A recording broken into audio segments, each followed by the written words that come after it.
Konnan, did you watch AEW last night? Yep. Okay, so they start off with Orange By the way, Cassidy. these headphones are great, Joe. The other ones were cumbersome, and I had to plug in. These are wireless. Wireless. And very lightweight and really nice. Thanks. You got All it. right, what was it? Let me see here. What was it? I'm not too enthusiastic about 860. What was the rating? 863. 863. Yeah. What was Is the that difference down or between up? last week? I think maybe last week's 855. It's about the same. Yeah, it's They're- up. It's up a little bit. Yeah, they're basically they're having trouble getting to 900. So, Yep.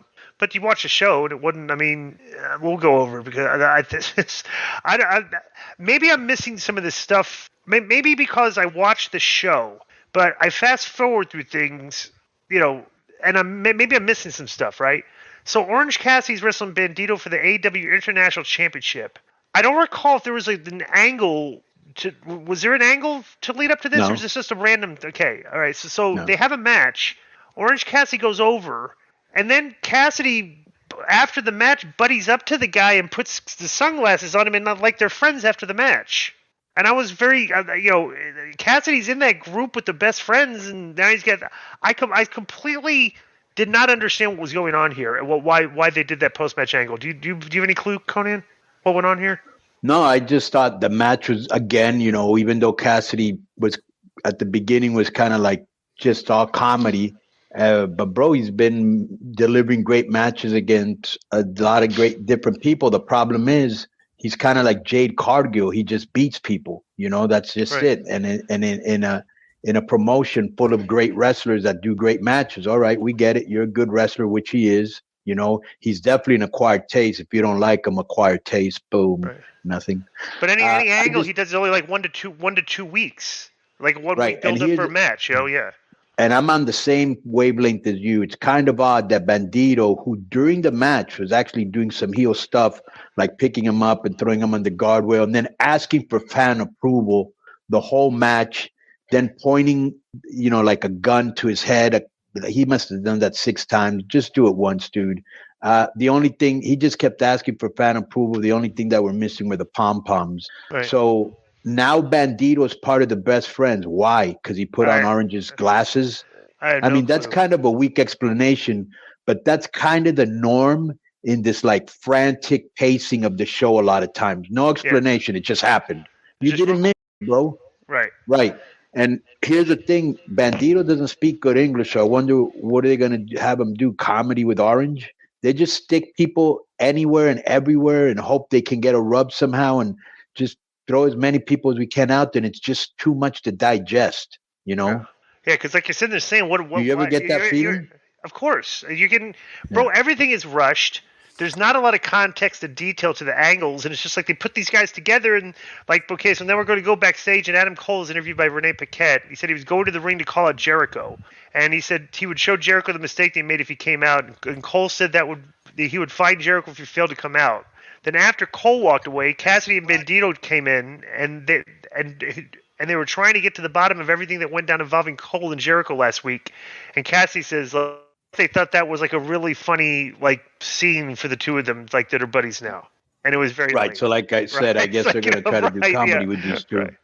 So speaking of lame, and bro, everybody thinks I'm a hater, but I got to call this out for what it is. It's like, so Renee Paquette now is backstage with Darby Allin and Jungle Boy, and Allin said things went a little bit too far last week, and said they don't have to like each other, but they should respect each other. And Allin said they would have that he would have been at ringside had he known this was going to happen in last week's main event. And Allin asked Perry to have his back. Then Perry agreed that they took things too far last week, and Perry said that they aren't the best of friends and probably wouldn't be. Perry said he wished that he and Allin were facing off this week, but that's not the match, so he wished Allin luck. And Allin said it would have been nice because he would have beaten him again. And Perry said Allin got lucky last time. And Allin told him that he had a match to get ready for, so he'd see him out there later. What did you think of this? I got a definite story hole, a hole in this story. I just thought it was very weird that Darby would pull over Jack to kind of be heelish and say, "I'm still going to beat you." Right. I mean, it does make it. Yeah, we're cool, but I'm still going to beat your ass. So it makes it a little edgier, but not that sensical. I think that's just the way I saw it. Maybe I'm overanalyzing. Well, here's just a storyline hole That isn't Phil. Why is Darby Allin asking Perry to have his back? Why would we just not have Sting out there? Right.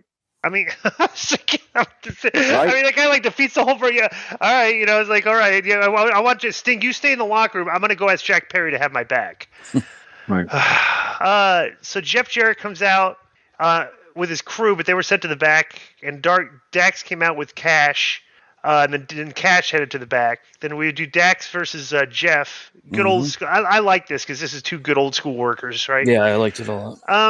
And what you call it? So they did the thing so where they got banned from ringside, but then Sanjay showed back up and tripped Hardwood to cause Jeff to fall on him, but then Dud held Hardwood's leg down while Jeff got a near fall. They could have been the finish. Then Hardwood chased Dud around the ring, and then Jarrett grabbed Hardwood and performed a stroke and pinned him. This made like Hardwood look really. And the ref saw Sanjay running around the ring and didn't do anything. Right after he kicked him out. What? It's like they bury the referees in this company. I mean, just bury them. I mean, they just make them look really stupid. So this is how high I was when I was watching the show. So there was a part where Taz referred to Sanjay Dutt as Ticonderoga Jones after the pencil. Mm-hmm. And for some reason in my mind, I was thinking, what's a number one? Because we always hear about a number 2 pencil, but what's a number 1 pencil, right? Right. And so I actually looked it up, and it said that the higher the number, the more dense the lead. And then they said like a number 1 pencil is really soft and it smudges easily. Mm-hmm. So the higher the number, the more. Can you believe I actually looked that up? Yeah, but anyways, because you were high. That's some high Googling. Right. Jeff still looks good, takes good bumps, sells good. This was actually a good match. I just don't like to see Dax without his partner. I'm so used to them wrestling, but they're obviously setting up a tag team match between Jeff and right. So this was, I don't know if and you Jay noticed Lethal this. Against FTR. I don't know if you noticed this, but this was another awkward out at the end of this because they kept, like, Jeff had the belt and Sanjay was strutting around the ring, and all Dax had to do was like sell the finish, And Jeff, they kept this on this scene for like a straight minute.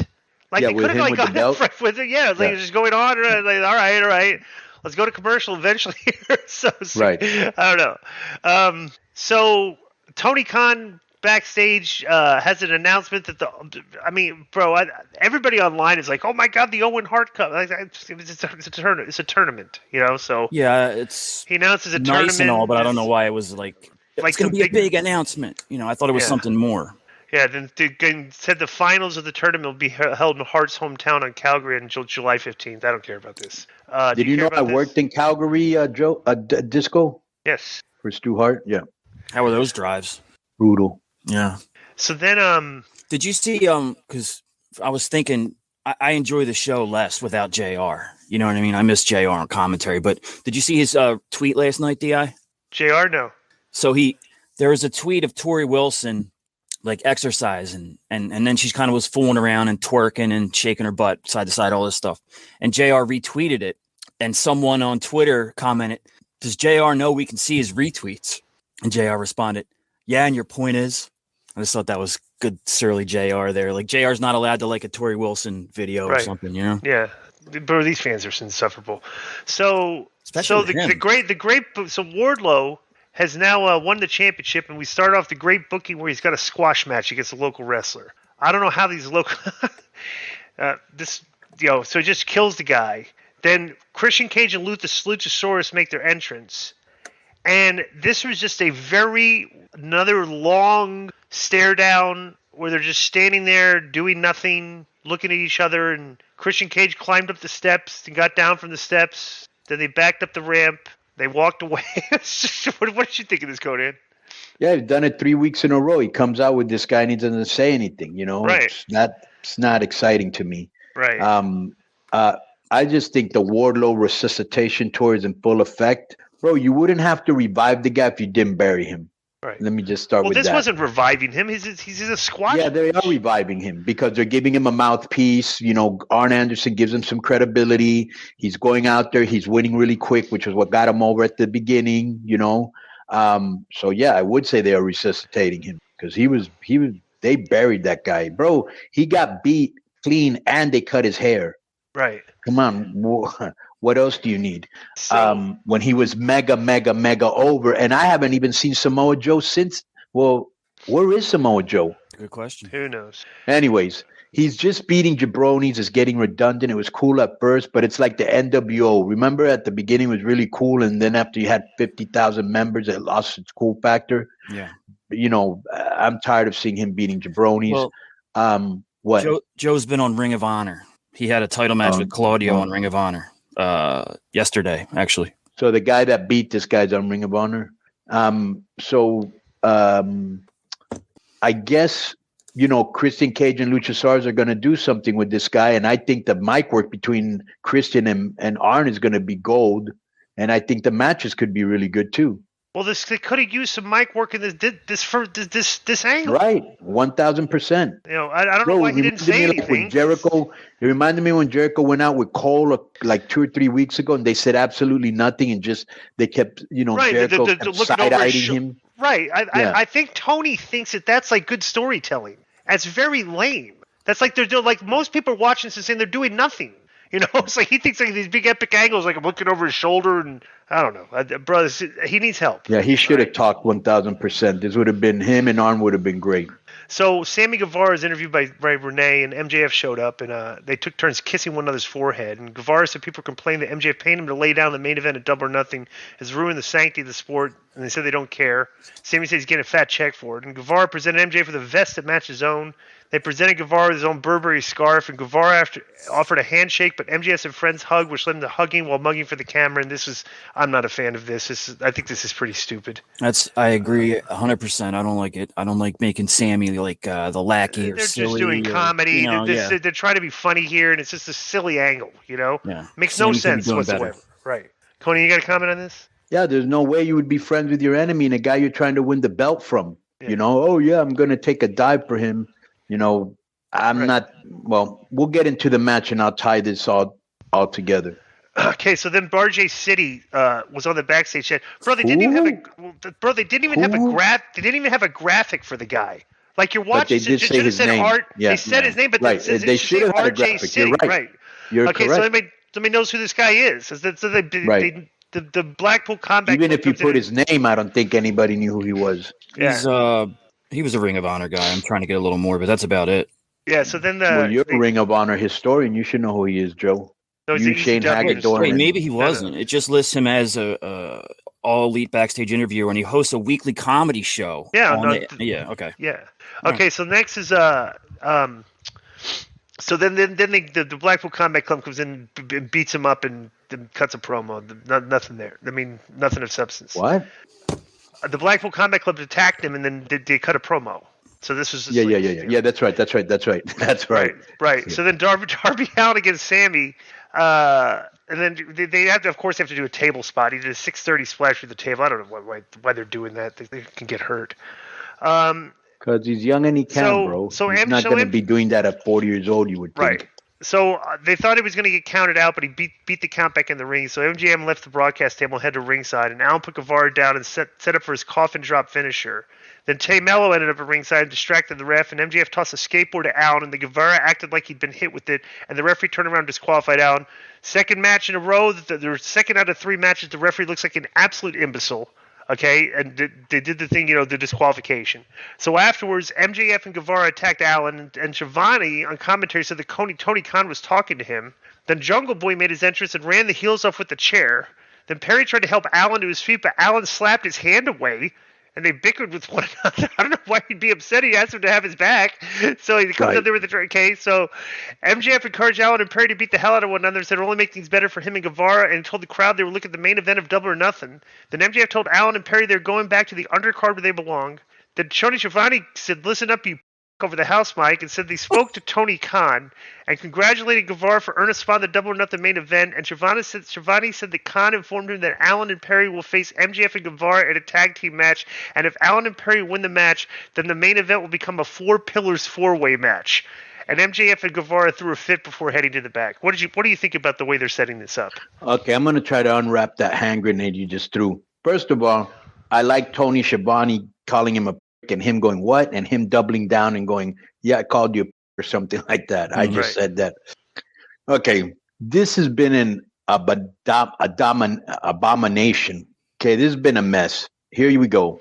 First, you announce a four-way, which becomes unkind of interesting, and you only want to see MJF against Darby, right? Okay. Then you have elimination matches, so it'll be one-on-one, right? You with me so far? Yep. Mm-hmm. Okay. Then MJF pays off Sammy and they become best friends, over the top, kissing each other on the cheek, having a gift exchange. All right. Which makes absolutely no sense, right? Okay. Then Tony makes it a tag match. And if the babies win, it's a four-way pillars match. Boy, you sure win a long, messy way to get back where you were from the beginning, because it'll Right. probably end up being a four pillars match. Why did you do all of that, bro? It This has wasn't very been kind of interesting. like overbooked. Yeah. Yeah. I don't know if this was Tony's idea, if this was MJF's idea. I don't know. But, and then at the end, MJF treats Sammy like when he takes up in the car, Right. which may lead to Sammy putting him over in the tag match or to get heat for the pay-per-view. Wouldn't you, if you were to treat somebody like, wouldn't you do that afterwards, not before? Yeah. Before they did you the favor? Yeah. Here's another thing, bro, and this is a little thing, but it's a big thing to me, because that, you know, the Eddie Guerrero thing that they did with the skateboard, where he would throw the belt, bro, that's a timing issue, and the referee has to turn around right after they throw the thing. Bro, the guy was standing there for like 30 seconds. He had enough time to take it and throw it out of the ring if he wanted to, and he had to wait for the ref to turn around. Like I said, that makes these fans, bro. This is when you have people like indie guys. You know, I'm sorry, these guys are all these guys are indie guys. They're from the indies on their show, so they're having timing issues, you know? All these guys, because I see them, and it's not like back in our day where, like, if you remember early when I first got the WCW, right? Hardly nobody went into the ring the train. Like 2 years after, people started to go into the ring. But when I got there, and before I got there, nobody would ever get into the ring to go over, right? Nobody. Right. And I remember when I was in WWE and I was trying to do some moves, and Shawn Michaels came in and he goes, "Oh, it's the last time I've been in the ring to train anything," because I wanted him to show this Mexican guy how to do that bump that he did in the corner. Mm-hmm. And anyways, nobody used to go into the ring. Now they all go into the ring before the match, go over the whole match, right? So you would have thought that they would have got into the ring earlier in the day and said, okay, the moment I throw the belt to him, you need to turn around, you know, or the guy outside needs to give you an Iggy, or I'll give you an Iggy. But the guy was standing there forever. So next is so now Adam Cole comes out. Adam Cole comes out, and let me see. So he calls Jericho out. Jericho shows up on the screen. Jericho said he didn't want to be anywhere near someone like Cole, who let the love of his life take a beating last week. And Jericho said that while he didn't want to be in the ring with Cole, his guys would. You can't continue to have baby faces come out like by themselves when they're obviously in a position here to like you're calling out the guy that's in a group. Like you look stupid. So of course the heel group comes out and they start beating on him. Cassidy and Bandito, for some inexplicable reason, come out to help him. But they were beat down. So then Roderick Strong comes out. Why was Cassidy and Bandito out there? I have no idea. I'm like, so Roderick Strong comes out and he took them all out, and him and Adam Cole hugged. And so now Roderick Strong's with Adam Cole again. So now here's the thing: is getting back together. If you have a hot baby face like Sting that he took out the NWO, or The Rock, or Austin, you can do that. Roderick Strong's not that guy, and I love Roddy to death as a person and as a performer, but he's not that guy. Right. And this is the heel booker in me, bro. I really believe that because I loved how Chris Jericho came out in the screen, I popped at that, but I really believe that if while they were beating them down, Chris Jericho would have come out while they were dogpiling Cole, and then maybe Britt came out again to try to defend him, and they grounded her again. Or maybe she came out with a kendo stick and hit one guy and hit another guy, and then they grounded her and stomped her down while he was watching and made him watch again. Bro, that would have been blazing heat. There's no heat in this at all. Yeah.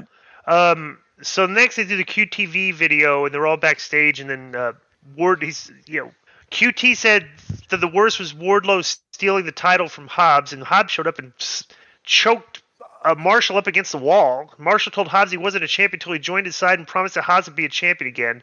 And Hobbs released Marshall, told him to fix it, and then stormed away. And Marshall told the others that it was time for Plan B. All right. Now, why did you watch the show, Joe? Yeah, I didn't see QTV though. All right. Well, maybe you might know this. Maybe you might know this. So this Ricky Solo is sitting down there with a neck brace. Do you know why he has a neck brace? No, but I'll find Didn't he take a pile driver last week? He threw him through the table. Right. Okay. Maybe that's a shoot too, because he took a bad bump on that. Remember? Could be. Yeah. Yeah. It would be nice if they kind of explained it though. His name's what? Yeah. Solo?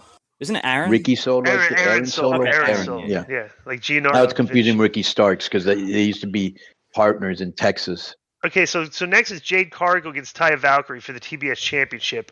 Atrocious finish. She was going to do the Road to Valhalla, that move that supposedly they try to get banned. But Sterling and the referee told her she couldn't do it per the match stipulation. So she released the hold, and then Cargill, a very kind of sloppy roll-up, rolled her up into the pin for the win. After the match, Taya got mad and grabbed the referee and set her up for a finisher, but the other 4 referees ran in and talked her down. What did you think of this match? I thought it was going to be better. I just thought it was kind of weird that if the premise of the thing is you can't use your finishing hold, that she would forget it and try to use it anyways. Right. You know, and then get rolled up in that fashion. I thought it was a weak ending. Yeah, it made her look stupid. Like, she knew the stipulation. She still went for it. They told her, hey, you can't do that. She dropped it, and then the girl rolled her up. Right. that's like something that's what you should have done if like the roles were reversed and Tyra was the heel, like, to lose like that. Like, would you agree with that? Yeah, like, that would have been like wait for the heel to lose the match, not the babyface. The babyface looks stupid, you know?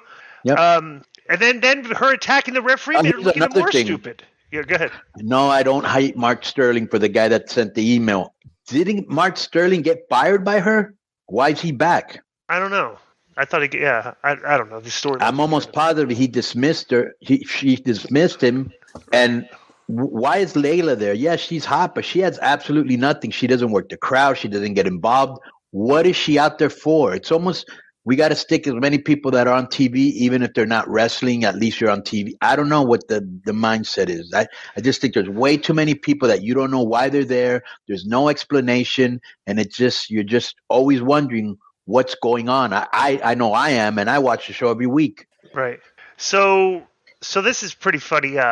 Backstage, I laugh at some of these segments because they're kind of comedic if you think about it. So Britt Baker was backstage with a black eye, and they showed Jamie Hayter. She had her arm in a sling.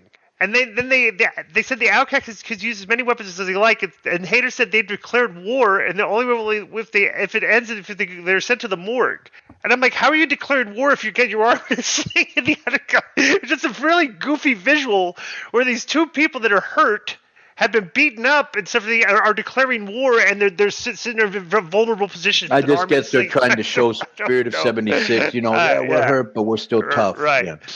So then, for some reason, Ricky Starks and Sean Spears are together. They're going to wrestle Jay White and Juice Robinson. And they had a video package with cutting the promos. So maybe okay. Go ahead. If you remember, this thing went viral when I said Jay White doesn't come up as a superstar, right? Right. Tell me he's come up as a superstar after that video. No. I mean, it's underwhelming. It's about the best word I can use. Okay, so listen to this. Okay. The following segments were announced on Rampage. Dustin Rose and Keith Lee in action. The Outcasts speak. Anna Jay versus Ashley DeAmboise. The Acclaimed and Daddy Ass address the people. And Cash Wheeler versus Jay Lethal. I'm going to be missing this. Bro, and the guy must have said that in like 15 seconds. He just ran through that. So here's the other funny thing. Take a wild guess what the matches are for Dynamite next week. It's been announced. MJF and Sammy against Darby and Jack, and Orange Cassidy, Adam Cole, Roderick Strong, and Bandito versus Daniel Garcia, Jake Hager, Matt Menard, and Angelo Parker, because they all ran in at the Adam Cole segment. So now there's a match. So the main event, for some inexplicable reason, is Kenny Omega and Takeshita against the Butcher and the Blade. No build up for this or nothing. Was there a build up for this, or this match was just a setup for the post match angle? But it's ridiculous that they put this in the main event. The main event should have been Darby and Sammy. Or Taya and what's her name? Yeah. You know? Jade. So I don't, bro. Did Don Callis? He talked to you on the phone about Takeshita and how good he is, right? Right. Mm-hmm. Bro, he needs work. His forearm strikes look terrible. Definitely not main event level. Like he doesn't. I don't know. This guy just doesn't bring it. I'm going to assume because I did wrestle in Japan and they bring it. I'm going to assume that they're like, hey, you got to take it light in the U.S. and he's taking it too light. That's what I'm assuming. Because his forearms look terrible. He doesn't look like he can strike and hurt the guy. So, of course, they win. It looked like Butcher got knocked silly in this match. I would wonder if he got concussed. After the match, Danielson spoke over the house mic and said one real wrestler got the pin. The other member of the team was living off the legacy built in Japan. And Danielson said that if Takeshita trained with the BCC, he would be a world beater. Danielson said that if Takeshita trained with the Elite, he'd be like Brandon Cutler, Michael Nakazawa would be washing you young guys in the shower. That's pretty funny. Moxley, Claudio, and Wheeler attacked Omega from behind. The babyface is getting attacked from behind again, and obvious situation where the heels are going to jump you from behind, and so then the Young Bucks team plays, and they come out and throw some super kicks. They don't look intimidating at all. I'll be honest with you. And then Danielson encouraged Takeshita to enter the ring while pointing out that Omega had the screwdriver. And then very bad acting, Takeshita went to the ring and tried to talk Kenny down. Then Yuta pulled Matt to ringside, and cameras missed Moxley shoving Takeshita into Omega. Actually, they didn't miss that. I saw it. Then once the Elite were clear from the ring, the BCC members raised the arms of Takeshita, who put his arms down and said no. This was very bad acting on everybody's part here. Then Danielson told Takeshita to think about it, what he was doing, and said he should want to be with the BCC. Then Yuta low-blowed Takeshita. Then Danielson said Takeshita made his choice, and Castagnoli and Yuta held Takeshita, and Moxley jabbed him repeatedly with the screwdriver. And once again, we get the shot of him cutting himself open. He's lying on the mat, starts doing this. Then Takeshita was shown bleeding while the BCC left the ring, and then the Elite Trio turned to check on Takeshita. What do you think of this? You know what I was thinking again while I was high? Have you ever the wrestling low blow? Because that's what I refer to. Have you ever seen anybody do that on the street? Come from behind somebody and low blow them from behind. That's hilarious. But anyways, I shouldn't have to say the disclaimer, but I will. I would say that I probably have 20 to 30 friends in AEW that I'm rooting for, and I want them to do good. But, bro, Butcher and Blade, and they do this a lot, should not be in the main event. Tell me the last time they won on Dynamite. Been a while. Bro, they do a lot of unworthy main events. And I know you want to spotlight guys and push new guys, but you got to build them up first. You don't just throw them in main events. Being in a main event doesn't make you a main eventer. You know what I'm saying? And they tried hard. They were chopping the shit out of it, and they look good. But, bro, you need names on top or a really hot angle. You know what I'm saying? Then, like I always say, there's so much going on. Kip Sabian's in the thing, and then Penelope gets involved, and then the guy goes out and he confronts him, and then the other it's hard to keep track is what I'm saying. Right. You know, Takeshita, right? Takeshita, my bad. Good hot tag, you know. The crowd was into him. He's a big guy, you know. Don puts him over a lot, so I'm going to believe in him. But what's he kind of doing with them? You know, and I wonder if at the end, trying to make this guy a star, they're not really going at it. They tried it with Danny. They tried it with Danny Garcia, and they tried it with Yuta, and they, you know. But here's the other thing. You know, I'm wondering if when Bryan Danielson asked him, "Hey, do you want to be with us or not?" If they're trying to plant seeds of doubt that this guy might turn on the Elite and join the Combat Club, you know, kind of like Danielson did. And I did like the part where Danielson goes, I see one professional wrestler in the ring and another amateur who looks exhausted. And I like how he refers to Kenny Omega all the time as an amateur. Mm-hmm. I really think a match between Omega and Danielson one-on-one will be incredible, and I will watch that. Yeah. That's been our AEW review. So what did you think of the show as a whole when you were done? What was your... Underwhelming. There's nothing really happens on these shows. That isn't kind of like what were the most copy-paste. interesting things for you on the show? If you had to take one thing and say, you know what, I kind of like that, or I wouldn't mind seeing more of that. Nothing really. Nothing. Oh, Luchasaurus and Wardlow. I'm interested. Right. That's the only thing I kind of want to see. Right. Yeah. Right, but yeah. it was under an underwhelming angle they did this week. Right, right. He should have talked this week. You came out 2 weeks in a row. It's almost like Sting. Remember when he first came out and you were like, oh, he came out and he didn't do anything? I go, well, he's debuting. That's enough. He doesn't have to say shit. Then the second week he came out and he didn't say shit, and I forgot how I defended that. Then the third week I was with you. I was like, enough's enough, dude. Yeah. Well, that's what they did with it here. This is an angle that's been going on 3 weeks and nothing's happened. Right. Like literally nothing's happened. They've stared at each other. You know, it's like I'd like to see more.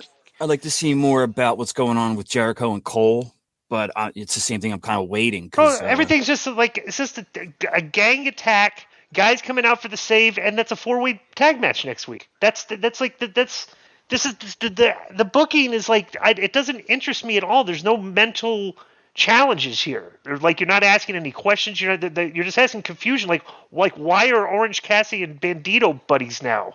And why are they trying to help Adam Cole? You know what would help them a lot if commentate and Excalibur does a pretty good job of explaining stuff, but if they explained a lot of the things that we always ask, and another thing that would help them a lot, and I don't know why they don't do it because most TV shows do it and WWE does it. And I'm not saying because WWE does it, they have to do it, but there's a reason. Because it works, they should have a cold open and they should explain what happened the week before and all the big feuds. You know what I'm saying? Yeah, they never do that. Especially them because they have so much going on. It's hard to keep track.